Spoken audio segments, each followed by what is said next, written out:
Farmers declare war on Labour.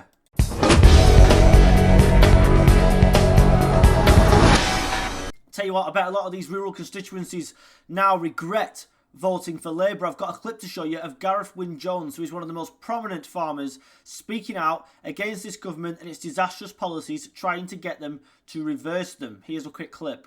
Farmers, and not just farmers, but a lot of people that are dependent on the farming industry. They've turned out in support, making sure Welsh Government and our Prime Minister gets to hear our frustrations. And we are frustrated. We need change.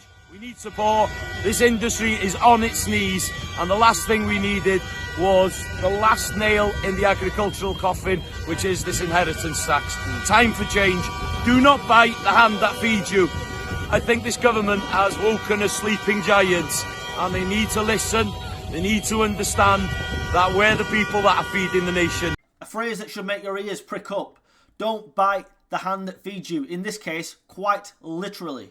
When Labour thought they could rob the farmers like this and try and take away our national food supply, they had no idea, because they don't have the brains to work it out, what a hornet's nest they were stirring up. Speaking purely politically, it made no sense. It isn't going to make them any money because they're sending it all abroad in foreign aid anyway. And then they want to import the food, telling us they're trying to save the planet, whilst using more emissions to send the food over here from other countries in the first place, you dicks. The 11th of December is going to be one hell of a day. There's going to be a hell of a lot of farmers there, a lot of tractors. There's no more listening to these warnings about don't do this, don't do that. They are going to mob London, bring it to a standstill.